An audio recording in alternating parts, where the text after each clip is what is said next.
Falar de família não é fácil. Viver em família não é fácil. Ser alguém de dentro de uma família não é fácil.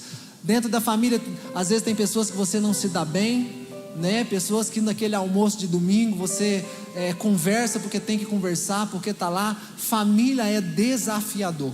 No final do ano, começo do ano agora, nós fizemos um devocional na igreja com o pastor Daniel, falando sobre aquele momento que a gente está com a família, que há muito tempo você não vê, aquele irmão que você está com raiva, e a hora que você senta na mesa, né, e vem todos aqueles atritos, aquelas coisas que foram sendo jogadas para debaixo do tapete. Depois, se você puder, entra lá no canal da igreja, você vai ver lá uma série de uma semana com vídeos curtos para falar como você se comportar quando você está com a sua família. Nós fizemos no final do ano passado um curso foram 25 anos sendo família, criando filhos. Então nós pegamos tudo que nós sabemos, pelo menos um pouco disso, e colocamos dentro de um curso para ensinar os pais a discipularem os seus filhos, né? E uma hora ou outra eles vão colocar aqui, às vezes, o QR Code. Eu não avisei o pessoal, mas para você olhar, isso é muito importante. Você sabe por quê? O diabo, ele vai tentar destruir a sua família sempre. Pastor, essa semana eu venci uma guerra na minha família. Eu venci um negócio na minha família lá. Deixa eu te falar, a hora que você deu glória, Satanás falou: vou começar outra coisa. Ele não para, ele é cruel. Ele é cruel. Ele gosta de pegar você quando você está achando que está descansando. Aquela hora que você fala: agora é meu momento. Nessa hora o diabo fala: agora eu vou atrás de você. Querido, nós como cristãos na terra não tem descanso para nós. Não tem descanso. Você vai guerrear, querida, até enquanto você dorme, o seu espírito guerreia. Davi disse: Senhor, enquanto eu durmo, os meus rins ministram a ti. Até dormindo o crente briga. Você está trabalhando, achando que está lá só ganhando dinheiro, e não, é uma guerra. Porque tem gente falando mal de você, o seu corpo está brigando com você, o diabo jogando pensamentos em você. Nós cristãos estamos em guerra o tempo todo. Antigamente eu vim de uma igreja onde a gente foi ensinado que tinha algumas guerras, né, espirituais. A gente vai evangelizar. Não vou evangelizar não, porque senão depois o diabo contra-ataca. Deixa eu te falar, irmão, deixa eu te contar um segredinho que não te contaram. Você já está em guerra. A questão é, se você vai pegar a sua espada e escudo e guerrear, ou vai deixar o inimigo acabar com a sua raça sem fazer nada. Ai, nossa, está tão difícil lá em casa, irmão. Você está com a espada e o escudo na mão e o diabo acabando com a sua raça. Então, querido, você tem que aprender a usar as ferramentas e as armas que Deus colocou nas suas mãos. Se a sua família, seus filhos estão sendo destruídos, você não está fazendo nada, significa que você não entendeu que existe uma guerra. Aleluia. Então nós precisamos colocar nossa família de novo enraizada na palavra. E ano passado aconteceu um negócio muito interessante, que nunca tinha acontecido comigo. No meu aplicativo da carteira digital, onde aparece o documento do carro, apareceu uma mensagenzinha lá em vermelho, recall. Alguém conhece o recall? Eu não conhecia o recall. E aparecia aquele negocinho no meu documento, e eu falava: documento não chega, documento não chega, documento não chega. Falei para minha esposa: apareceu um negócio aqui. Vai ver o que é. Fui ver não, homem é do jeito, misericórdia. Eu sou do sindicato, eu faço parte. Até que aí um dia o Cimei estava conversando com os meninos e falou: nossa, cara, é um negócio de graça que eu tenho que ir lá fazer no meu carro, né, que você tinha que fazer, e eu estou aqui adiando para ir lá. E ele falou: o recall. Eu falei: o que é recall? E ele falou: não, um negócio que você tem que ir lá, não cobra nada, e você vai lá e eles fazem na concessionária e arruma. Eu falei: não cobra nada? No outro dia eu liguei na concessionária e falei: como é que eu faço para conhecer o recall? E eles marcaram, né, uns 60 dias depois, e trocaram meu airbag, né? E eu até falei para minha esposa foi comigo, chegamos lá em Uberlândia, né? E eu falei: amor, eu acho que isso aqui vai ficar uns 2 dias aqui, viu? Aí você vai comigo para nós vir embora. Mas eu estava imaginando ônibus, voltar e deixar o carro lá. E ela: não, mas eu acho que não gasta tudo, né? Eu falei: não, amor, gasta sim, vai um tempão, vamos embora. Aí cheguei, fizemos um cadastro, chegamos lá na concessionária, aproveitei os minutos que eu tive e fui ver um carro novo. Só não comprei, né? Descobri que é mais barato o novo do que o usado, né? Mas outro dia eu falo disso. Outro dia eu coloco lá no... E cheguei com uma panca, senão o cara nem ia me dar preço. Cheguei com uma panca e falei assim, quanto que tá aquilo ali? Ele já me perguntou de cara, quanto você tem de entrada? Eu falei, coloca uns 30 aí. Falei, coloca uns 30 aí. Aí ele olhou assim pra mim de cima e embaixo, falou, ó, se você me der 30, mas eu vou falar isso outro dia, deixa pra lá. Aí beleza, aí minha esposa falou assim, ó, enquanto eles vão arrumando aí, eu perguntei à moça, demora muito? Ela falou assim, não vai demorar muito. Minha esposa falou, vou no shopping, era pertinho, na rua do shopping. E ela foi de a pé. Querido, enquanto eu olhei o carro, e minha esposa estava, acho que ela chegou a entrar um pouco no shopping, entrou minutos lá no shopping, falaram assim, seu carro está pronto. Eu falei, rápido assim? Pensei que isso aqui ia ficar 2 dias, mas gente, foi muito rápido. Não está entendendo, foi muito rápido. E eu aprendi uma coisa com isso. Querido, a concessionária, as pessoas que trabalham lá dentro, aquilo ali é o fabricante do carro, vocês concordam? Cada pecinha que foi colocada ali foi projetada por aquela empresa. Eles sabem exatamente como trabalhar no carro, vocês concordam? Às vezes, se você levasse para um mecânico seu que não é autorizado, ele ia falar para você, não sei não, isso aí vai dar problema, hein? Ou o mecânico seu ia virar e falar o seguinte, fala assim, olha, deixa eu te contar uma coisa, eu não tenho essa peça aqui, mas nós vamos pedir, deixa seu carro aqui, vou desmontar, seu carro fica lá espendurado, pagando aluguel naquele lugar lá, ó, o dia que chegar a peça eu te conto quanto que é. Aí de repente, querido, algo que se você voltasse no fabricante, seria feito rápido e de graça, você vai pagar caro e às vezes demorar, não é mais ou menos assim que funciona? Eu lembro que eu conversei com o Alex é nosso consultor de carros da igreja, né? O dia que o meu carro estragou, que eu poderia ter gastado só R$800 com uma correia, eu gastei mais de 10, tá vendo? Foi uma má, podia ter gastado só R$800, mas gastei mais de 10 mil. Ele falou assim, não, leva na concessionária. Eu falei, não, lá deve ser muito caro. Ele falou, não, uma vez eu precisei levar.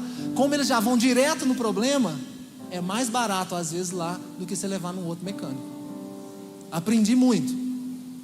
Agora, querido, o que eu estou falando a respeito disso? Deus, Ele está chamando a sua igreja para fazer um recall. Quem criou a família? Quando a família dá problema, a gente tem que procurar quem? O fabricante. Ele tem a resposta em cima e rápido. Você pode procurar muitas filosofias, você pode fazer, como é que chama aquele negócio de casal? Terapia de casal, no psicólogo, você pode ir onde você quiser, essas coisas funcionam por um tempo. Mas se você voltar no fabricante, ele vai falar, deixa eu falar o problema aqui, ó. E rapidinho ele vai lá, faz a cirurgia e fala, pode voltar que o carro está funcionando. Quem está me entendendo? Agora, querido, quando eu e você não conhecemos o manual e não sabemos o que significa esse recall espiritual, você fica batendo cabeça.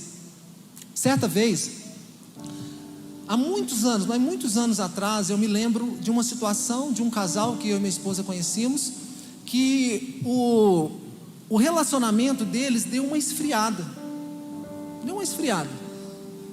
E eu lembro em algum momento de ouvir alguma coisa no sentido assim, de que eles pegaram para dar uma esquentada no relacionamento a dois deles, aquele momento do, sabe? Eles colocaram lá um vídeo pornô para ver, para eles dar uma melhorada, entendeu? Para dar uma aquecida. Deve estar fazendo mais ou menos uns 15 anos que eles estão separados. Então talvez quando dá um problema na sua família, no seu casamento, com os seus filhos, nós queremos arrumar outras maneiras de consertar, outras maneiras de resolver o problema, mas você e eu precisamos voltar no fabricante. Volta na origem.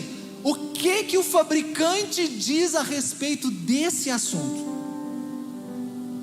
Hoje existem muitas teorias de como criar filhos.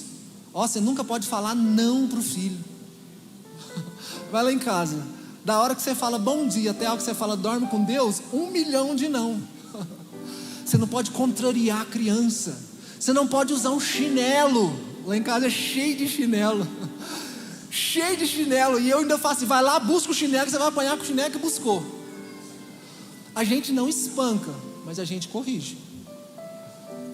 E por que corrigimos? Porque o fabricante falou que se você corrigir a criança, você livra ela do inferno. Se eu corrijo meu filho em casa, a polícia não corrige o meu filho nas ruas.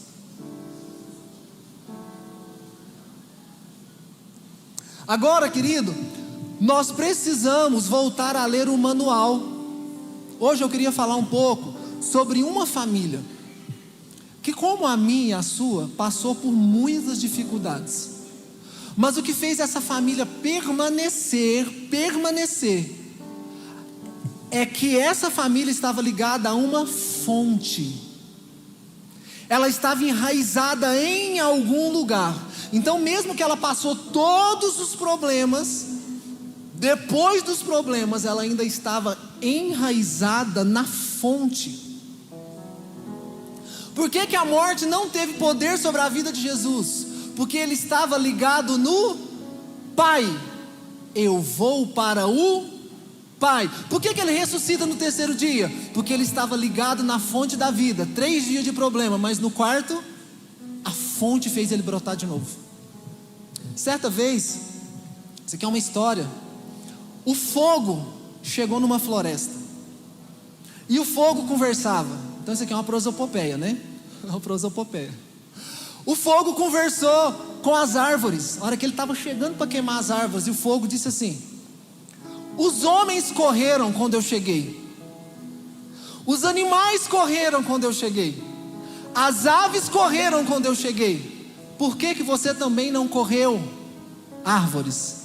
E a árvore respondeu para o fogo. Primeiro que ela não tinha opção de correr, né? Tem jeito, como é que faz? Aí é o Nárnia, né? Que as árvores andam. A árvore respondeu para o fogo: queime as minhas folhas, queime os meus galhos e os meus frutos, mas deixe a minha raiz, porque depois que você for embora eu volto a frutificar. Pessoas enraizadas, não importa quanto fogo tente destruir sua vida, depois que passa tudo, você faz igual está no livro de Jó. A árvore que volta pelas suas raízes a sentir o cheiro das águas, se ela sentir o cheiro das águas, ela voltará a dar frutos como uma planta nova, e os seus frutos não poderão ser evitados. O que nós precisamos são raízes profundas, porque não importa, querido, quanta porrada sua família receba, a questão é: tem raiz ou não tem?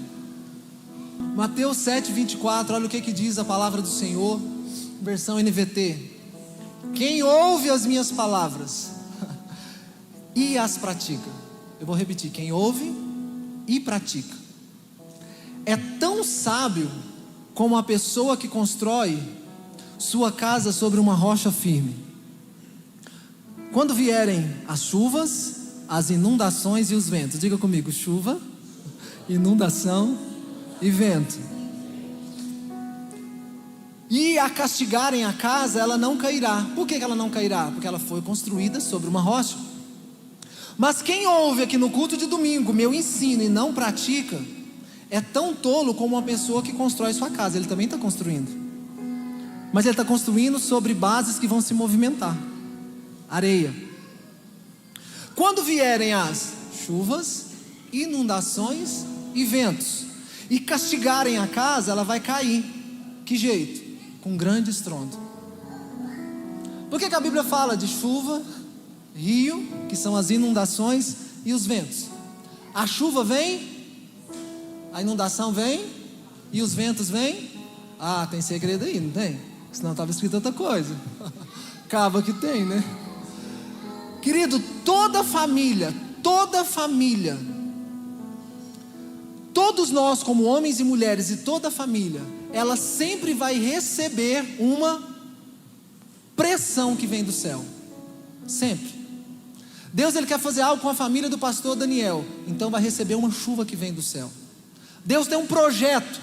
Só que, querido, quando esse projeto chega na vida de alguém, sabe o que acontece? Vai acontecer sempre uma inundação. A inundação, querido, é problema. Todo mundo que Deus chamou para fazer alguma coisa na vida deles, toda família que Deus instalou um plano dentro daquela família, alguma coisa da terra fez pressão para cima. Toda vez que o céu derrama alguma coisa, porque o céu tem algo para fazer na sua vida.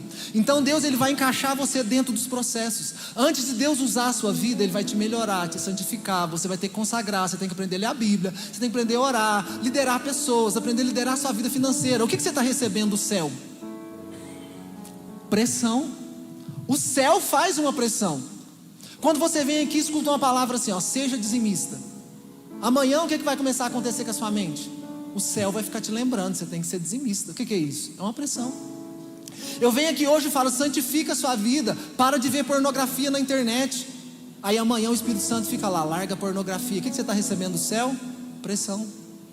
Então, querido, nós quando construímos nossa casa em Deus, o céu toda hora vai te cobrar alguma coisa. Eu estou casado há mais de 20 anos com a minha esposa. O meu primeiro compromisso é com Deus. Você sabe por que eu tenho que até o último dia da minha vida tentar ser um bom marido para minha esposa? Não é porque ela precisa que eu seja um bom marido, é porque a Bíblia fala, ame a sua esposa como Cristo amou a igreja. Porque se eu não conseguir amar a minha esposa porque Cristo me mandou, eu não vou conseguir fazer isso de mim mesmo. Pastor, mas o amor no meu casamento acabou. Deixa eu te falar uma coisa, escutem aqui homens de Deus e mulheres de Deus dentro dessa igreja. Não é o amor que sustenta o casamento, é o casamento que sustenta o amor.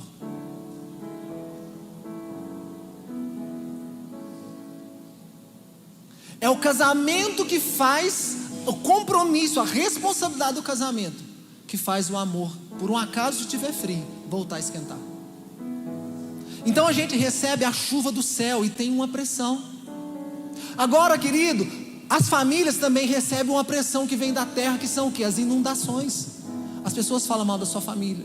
Entra através, às vezes, da televisão na sua casa, entra pornografia. Você vê um filme de terror. Os seus vizinhos que entram na sua vida, seu pai, sua mãe, seu tio, seus parentes. Querida, a pressão da terra, seus amigos, todo mundo começando a pressionar, tentando destruir sua família. Vem um Karl Marx doido da vida e quer destruir a família, a ideia da família. Querido, é a pressão que vem da terra. Então presta atenção, toda família recebe uma pressão do céu, uma pressão da terra, que é uma pressão das pessoas. Às vezes, querido, você está colocando gente dentro da sua casa que tem inveja de você, homens, famílias, toma cuidado com isso. Eu e minha esposa conhecíamos, concordância verbal aqui, conhecemos porque não morreu, mas um casal há muitos anos atrás, que era muito amigo nosso, que a moça tinha uma amiga, e a amiga ficava muito na casa. Um dia o marido ficou com a moça, hoje não estão juntos mais. Então, famílias, toma cuidado com quem você coloca dentro da sua casa. Às vezes a mulher está lá de olho no seu marido, não fica falando bem do seu marido para ninguém não, mulher. Ah, meu marido faz tudo lá em casa. Ah, meu marido, aí ela fala, meu marido nada aqui em casa. Aí vai começar a olhar para o seu, fica coei. Aí o homem vai lá e começa a falar bem da mulher dele para os outros, para os amigos. Ah, minha esposa faz tudo lá em casa, ela faz isso, faz aquilo, faz assim, não sei o quê. Propaganda, é marketing. Seu amigo fala, minha esposa não faz nem comida lá em casa.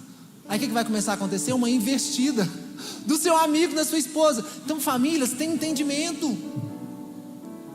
Tenham entendimento, tenham sabedoria. Então tem uma pressão que vem da terra, querido. Até amigos, às vezes prefere você separado do que você casado.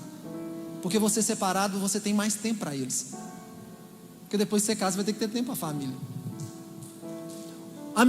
Minha maior dificuldade hoje não é ser pastor de vocês e nem professor. Meu maior papel que eu tenho que conseguir um dia, até o último dia, é ser um bom marido e um bom pai. Porque se eu não for um bom marido e um bom pai, querido, eu vou ser um péssimo pastor. Então, o trabalho do céu todo dia é tentar santificar esse marido aqui para aquela esposa, e santificar esse pai para os meus filhos. É uma pressão do céu o tempo todo. Fora isso, tem uma pressão todo dia sobre mim e sobre você, não é assim, os homens? É muita pressão, chega o boleto, todo mundo, filho, vem cá me ensinar um negócio, é pressão o tempo todo. Eu fico pensando, às vezes, as mães solteiras, quanto é difícil cuidar de um filho, de 2, de 3, quando precisa do recurso, ir na escola, levar o menino para fazer não sei o que. A história de uma criança pode ser mudada, querido, pela falta de um pai. Agora nós recebemos uma pressão do céu, recebemos uma pressão das pessoas querendo destruir a família da gente toda hora. E também, querido, nós recebemos uma pressão dos ventos. Os ventos de acordo com a Bíblia, lá Jesus estava dormindo, você vai ver, querido, que ele teve que mandar acalmar a tempestade. É uma representação das hostes espirituais. Então você tem o céu te pressionando, as pessoas te pressionando e o diabo querendo acabar com a sua família.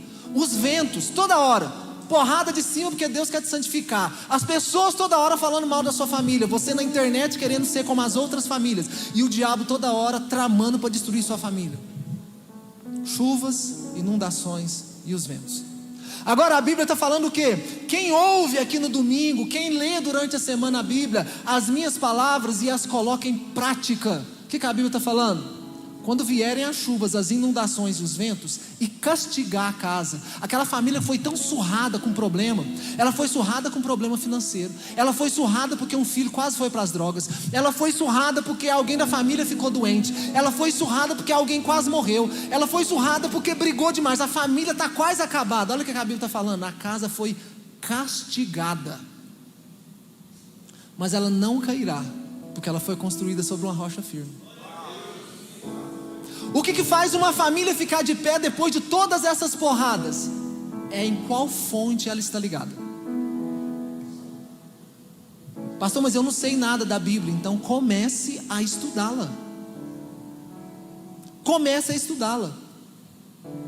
Um homem chamado Michael Dowell, há décadas atrás, ele fez um estudo que para você se tornar um especialista em alguma coisa, você precisa de pelo menos 10.000 horas de estudo. Para que você entenda a palavra de Deus. E aqui é algo muito importante você entender. Para que a palavra de Deus se apegue a você, e você se apegue à palavra, se torne um com ela, você precisa estudar ela todos os dias. A Bíblia diz, querido, no Salmo 91: eu o livrarei e o colocarei a salvo, porque ele se apegou a mim. Você sabe o que é apegou a mim? Quem já brincou de aquele pingo de plástico que você ficava rodando assim? Era bom demais quando era bombril. Você pegava o plástico, colocava fogo e... Era mais legal quando era criança. Hoje não tem isso mais. As coisas boas, acabou tudo, né? Querido, a gente rodava aquele negócio, mas a gente não tinha juízo. E às vezes aquela gotinha do plástico, aleluia, grudava no braço dos meninos e derretia a pele, sabe, grudava e ficava doido para arrancar aquele negócio, mas o plástico grudava, ia para casa e a mãe acabava com a raça da gente, mesmo doendo. Aconteceu demais com a gente. Isso, sabe o que é? O plástico foi lá e se apegou na pele, virou um só com a pele. Então, querido, quando você se tornar um só com a palavra de Deus, e ela se tornar um só com você, você agora está buscando fonte direto na palavra. Ah, pastor, eu leio a Bíblia na hora que eu venho para a igreja. Sua família está em risco. Ah, eu leio a Bíblia, pastor, só quando dá, porque a minha vida é muito agitada. Sua vida está em risco. Eu leio a Bíblia desde os meus 14 anos. E tem hora que eu pego ela e eu falo: Senhor, o Senhor mudou ela, não é possível, isso aqui não estava aqui. Eu leio essa Bíblia aqui tem 20 e tantos anos. Não é possível que eu não sabia isso aqui. Então, querido, quanto mais você lê, você vai descobrir coisas ali que na primeira, segunda, terceira, quarta leitura você não sabia. Se você quer que a sua família subsista, ela precisa ser essa rocha firme para você construir sua vida. Pastor, e a pessoa que o senhor falou que ia falar dele aí? Eu quero que você pegue comigo sua Bíblia aí e abre comigo em Mateus, capítulo 1. Estou firmado na rocha, nada me abalará. Estou firmado na rocha, nada me abalará. Isso, firme seu coração em Jesus. Estou firmado na rocha, nada me abalará. Estou firmado na rocha, nada me abalará. Sim, Jesus, sim. Se você puder, Mateus capítulo 1, versículo 1, eu vou ler em Mateus capítulo 1, versículo 1, na versão NVT. Eu vou ler só o versículo 1. Este é o registro. Eu sempre quis pregar a genealogia, porque eu não entendia nada disso aqui. Eu falava, Deus, por que o Senhor colocou esse tanto de nome aqui na Bíblia? Eu nem conhecia essas pessoas. Alguém já fez isso? Eu já pulei números dezenas de vezes. Eu nunca lia números na Bíblia. Até hoje. Este é o registro dos antepassados de Jesus Cristo, descendente de Davi e de Abraão. A pessoa em questão aqui, querido, é o próprio Jesus. É o próprio Jesus. Talvez alguém de nós aqui possa falar, pastor, mas você não conhece minha vida, você não conhece minha história. Eu vou falar para você igual o Toninho, conta a sua história que eu conto a minha. Conta a sua história que eu conto a minha. Todos nós aqui, querido, em algum momento passamos um problema na família da gente. Alguns de vocês não conheceram os pais, foi deixado num orfanato, foi deixado com um tio que criou, com a avó, com um amigo da sua mãe. Mas eu nem conheci minha mãe. Ah, pastor, mas eu nasci, eu era muito pobre, eu não tinha dinheiro, eu não tinha recurso. O ambiente que eu cresci me fez pecar. Meus amigos não eram gente boa. Eu não tive uma escola decente, nem estudei. Pastor, eu custo escrever o meu nome. Muitos aqui têm muitas histórias assim. Eu lembro da minha mãe eu acho que fez até uma segunda série. Para minha mãe escrever o nome, querido, ela ficava quase uns 5 minutos lá, bem devagar, desenhando na letra, parecendo que era um ursinho de pelúcia. E hoje o filho dela se tornou um professor.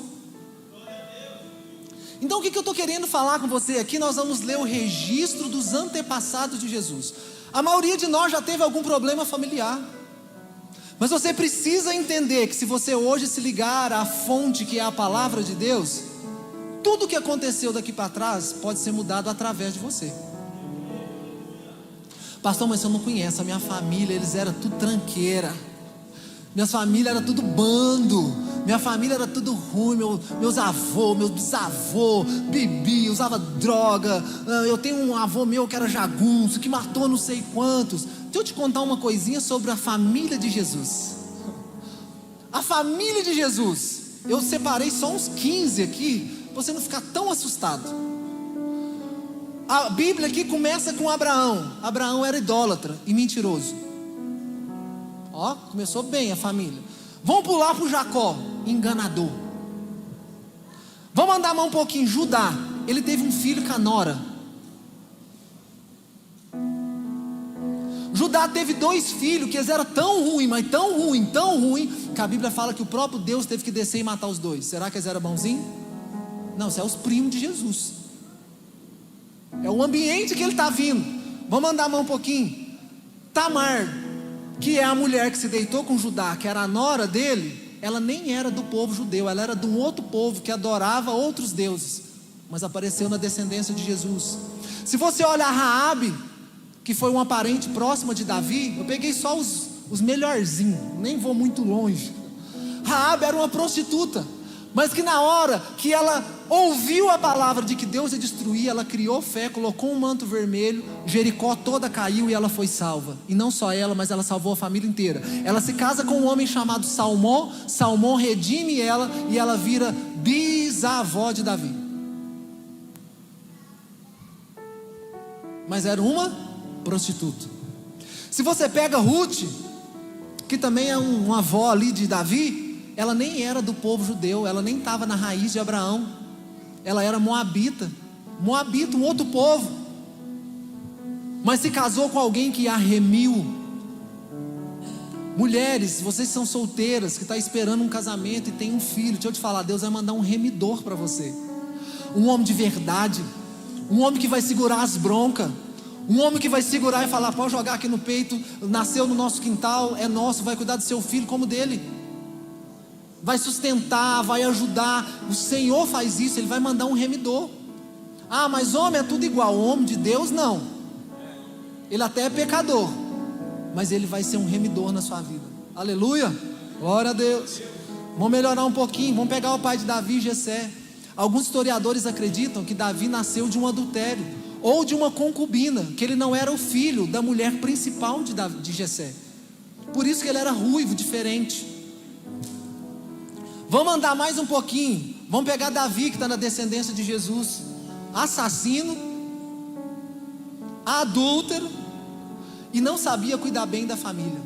A Bíblia fala que ele teve um filho que ele nunca repreendeu o filho. A Bíblia está falando nunca, gente, significa Nunca. Ele nunca falou para o menino assim: não põe o dedo na tomada não. Nunca. Só para você ver como é que era a família de Jesus, os primos dele daí para trás. Passou, os primos de Jesus tá igual os meus. Tá vendo para você ver, né, como é que funciona. E Salomão? Salomão, o rei mais sábio, mas terminou a vida dele como idólatra. Casou com 1000 mulheres. Mulherengue. 300 original ali, com papel passado, e 700 de acompanhante. Isso é um primo terceiro de Jesus. Aí Salomão teve um filho chamado Roboão. Já vai dar coisa ruim, é o nome. Esse Roboão, que está na descendência de Jesus, ele foi o responsável por separar todas as 12 tribos de Israel. O projeto das 12 tribos de Israel estava belezinha, querido, durante mais de 1000 anos. Ó, que chegou no Roboão, ele separou as 12 tribos. Pensa o tanto que esse menino foi ruim. Vamos andar só mais um pouquinho. Vamos pegar o filho de Ezequias, Manassés. A Bíblia fala que esse Manassés foi o pior rei que Israel já teve. Ele pegou o próprio filho dele, sacrificou, queimou o filho dele a um Deus estranho. Mas no final da vida converteu e Deus perdoou. Será que a família de Jesus era boa ou ruim? Eu estou vendo aí, minha família não chega nesse nível não. Está vendo? Agora deixa eu te contar uma coisa, querido. Quando chegou em Jesus, tudo mudou. Tudo mudou. Quando Jesus entra na história, querido, de uma família toda arrebentada, tudo muda. A cruz que não era conhecida ficou famosa. O jumento, querido, que nunca ia ser conhecido, foi para o marketing. Ele foi conhecido só porque Jesus montou no jumento. Quando Jesus entra na história, querido, de uma pessoa, a fonte muda, o alicerce muda. Quando Jesus entra na sua história, a sua história é reescrita. Não importa, querido, o que aconteceu daí para trás, o Senhor Jesus tem poder de fazer tudo ser diferente. O fabricante está falando para você: traz sua família para mim, eu sou o fabricante. Pode trazer, não vou cobrar nada, e conserto rapidinho. Vocês estão entendendo? Apresente a sua família no altar de Jesus. Apresente sua família no altar de Jesus, por favor.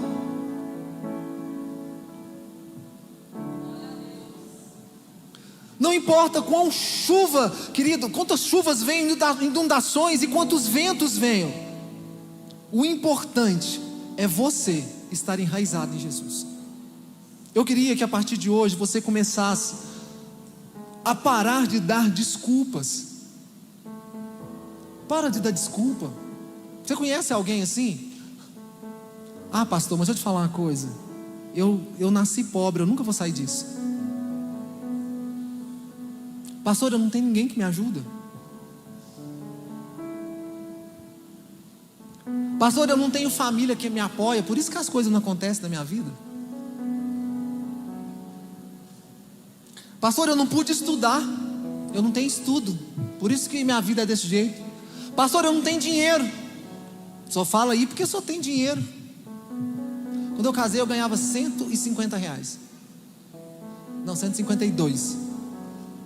Aí aumentou um pouco o salário, foi para 300, feito mais bom.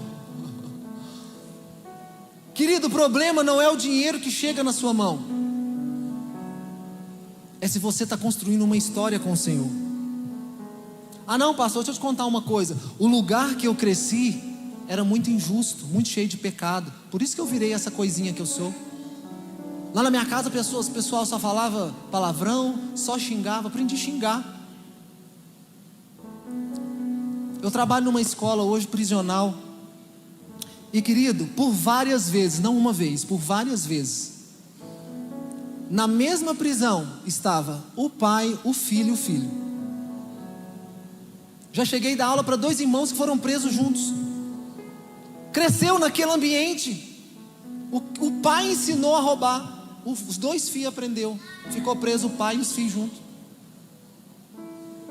Então às vezes você pode, querido, dar aquela desculpa: ah, mas eu não tive oportunidade, eu fiz o que fiz por causa do ambiente que eu estava. Ah não, Deus tem os seus escolhidos. Aí na igreja tem os escolhidos. Pastor, eu não tenho sorte, sempre eu estou em desvantagem, por isso que eu sempre perco. A hora que eu penso que aquela bênção é para mim, ela cai do lado, ela cai no norte ali, ela cai no sul, mas nunca cai em mim. Deixa eu te falar, para de dar desculpa. Hoje mesmo você pode decidir, querido, fazer um 360, um upgrade, dá para você mudar tudo.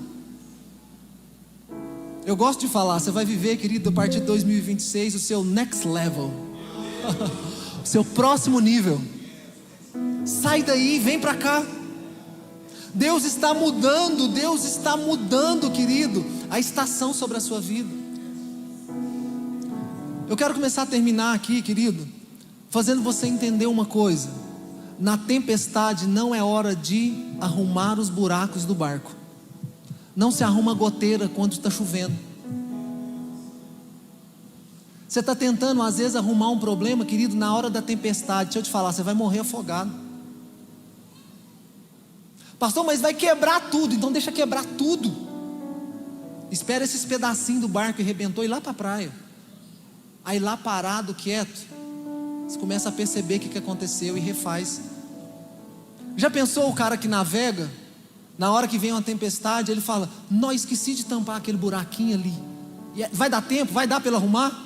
Que jeito que ele vai arrumar? O mastro, esqueci, meu Deus. Não tente arrumar o barco na hora da tempestade. Não tente arrumar o barco na hora da tempestade. Deixa eu ler com você Lucas capítulo 2 e a gente vai finalizar aqui. Lucas capítulo 2, eu quero ler com você o versículo 6, versículo 1. Lucas 2, versículo 1. Olha o que diz o texto. Naqueles dias o imperador Augusto decretou um recenseamento em todo o Império Romano. Próximo. Esse foi o primeiro recenseamento realizado quando Quirino era governador da Síria. Todos voltaram à cidade de origem para se registrar. Próximo. Por ser descendente do rei Davi, José viajou da cidade de Nazaré da Galileia para Belém da Judeia, terra natal de Davi, levando consigo Maria, sua noiva, que estava grávida. E estando eles ali, chegou a hora de nascer o bebê. Ela deu à luz o seu primeiro filho, um menino, envolveu ele em faixas de pano, deitou numa manjedoura, porque não havia lugar para eles na hospedaria. Assim nasceu o nosso Jesus. E que ambiente que ele nasceu? Num coxo de cavalo, num coxo de boi. Ah, pastor, o lugar que eu nasci não era legal. Jesus também não nasceu num lugar legal. O ambiente não ajudava, o cheiro era ruim. Isso mudou a identidade dele de rei, de filho de Deus? O lugar que ele nasceu mudou ele? O lugar que ele nasceu mudou ele? O lugar que você nasce tem o poder até de te influenciar, mas as escolhas quem fazemos somos nós. Olha, dá uma olhada, por favor, querido, na trajetória de Jesus. Pastor, mas sabe por que eu nunca criei raiz em lugar nenhum? Porque minha vida inteira eu fiquei mudando de casa. Uma hora eu estava numa casa, uma hora eu estava na outra. A hora que eu costumava numa escola, meu pai e minha mãe iam para outra, e era despejado aqui. Uma hora eu estava na casa da avó, uma hora eu estava na casa da tia. Jesus foi desse jeitinho. A hora que José tinha a marcenaria dele, o anjo acordou ele de novo e falou: foge para o Egito.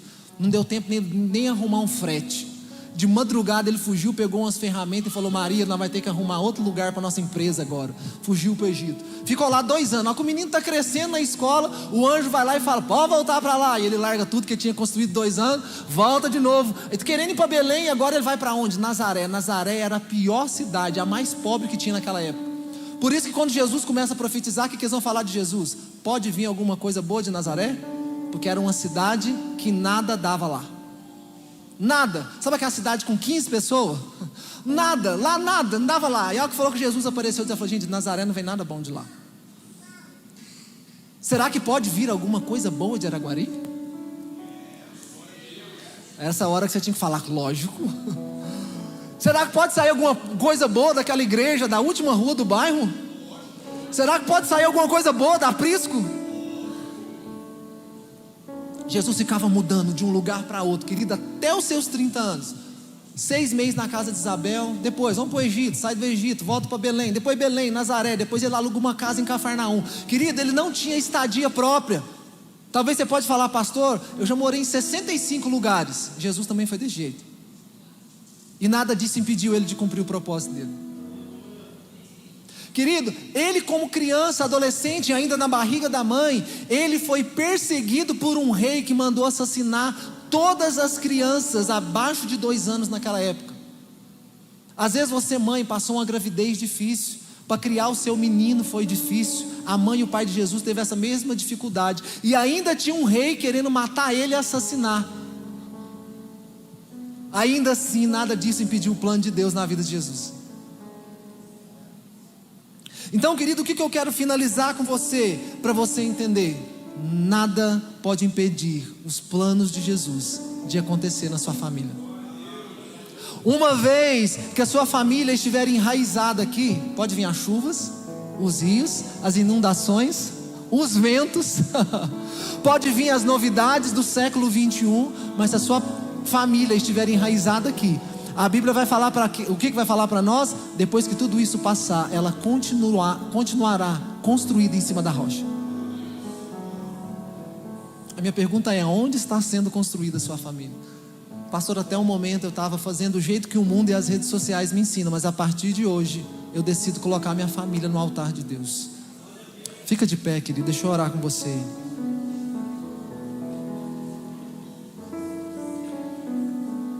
Como que está a sua família? Eu queria que você orasse nesse momento. Queria que você orasse nesse momento, por favor. Eu queria que você orasse pela sua família. Coloca seus filhos aí, pede o Senhor para guardar. Eu preciso que você ore mesmo. Essa não é a hora de você ficar calado. Essa não é a hora de você ficar calado. Nós vamos orar também para o Elias, que está internado, que é o tio da Deide. Eu queria orar pela sua família.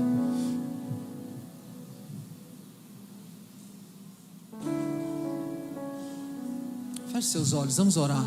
Pai, nós oramos nesse momento.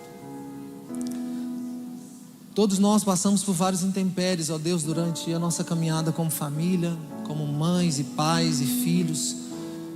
Tem filhos que estão aqui, mas os pais estão nas drogas, às vezes na bebida. Famílias que estão destruídas. Então nós oramos, Espírito Santo de Deus. Nesse momento, nós oramos na autoridade do nome de Jesus. Eu preciso que o Senhor escuta a oração dessa mãe, desse pai. Alguns estão orando pelos seus casamentos, outros estão orando pelos filhos, outros estão precisando de recurso para essa semana, outros estão brigando a Deus para conseguir sustentar a família, com todas as mudanças financeiras do mundo. Eu quero nesse momento, ó Pai, como início da sua palavra, pedir que aqueles que me ouvem agora ou depois, aqueles que estão aqui ou verão depois, sejam tocados nesse instante, pelo toque do Teu Espírito Santo. Eu libero uma onda do Teu Espírito nesse instante, que toque, ó Deus, os familiares que estão doentes, os maridos que não se converteram a Jesus ainda, as esposas que ainda não vieram. Nós oramos nesse momento, ó Deus, pedindo ao Senhor que dê sabedoria para os pais cuidarem dos filhos. Pai, essas famílias que estão destruídas, filhos que pensaram durante a semana de sair de casa, abandonar tudo, aqueles que não acreditam no casamento. Pai, nós oramos pedindo ao Senhor que fortaleça esse marido, fortalece essa esposa, por favor, ó Deus. Nós oramos, ó Deus, pedindo que o Teu perdão venha sobre o coração das famílias, que Teu perdão venha sobre o coração das famílias. Eu oro, ó Deus, para que as famílias aqui nessa igreja, e não só dessa igreja, mas dessa cidade, recebam o toque do Senhor. Pai, guarda a minha casa, guarda a minha família, guarda a comunidade Aprisco. Coloca os Teus anjos ao nosso redor e que a Sua palavra se apegue a nós, que a Sua palavra se apegue a nós. Deus está me dizendo aqui que tem algumas pessoas que Deus está restaurando o sonho de família. Deus está restaurando o sonho de família. Tem algumas pessoas que disseram que não queria mais casar, que não acredita mais na família, que ia viver sozinho, mas o Senhor está restaurando nesse momento sonhos dentro do seu coração. Você será feliz, você verá sua família, seus filhos sentados ao redor da sua mesa, ao redor da mesa como frutos de oliveira, servindo ao Senhor, o marido, a esposa, os filhos, e na sua mesa, eu vejo a sua mesa com um copo d'água, com pão, com comida. O Senhor está dizendo: eu vou te dar sustento. Não se preocupe com os recursos, não se preocupe com os recursos. Nós oramos aqui pedindo: Deus, toca nossas famílias, guarda nossos filhos, guarda nossos cônjuges. Espírito Santo de Deus, toca agora, por favor. Restaura os sonhos, restaura a saúde, saúde emocional, saúde intelectual, saúde espiritual de cada pessoa que está aqui, ó Deus. Nós oramos, nós oramos, nós oramos. Guarda nossas casas e famílias no esconderijo do Altíssimo.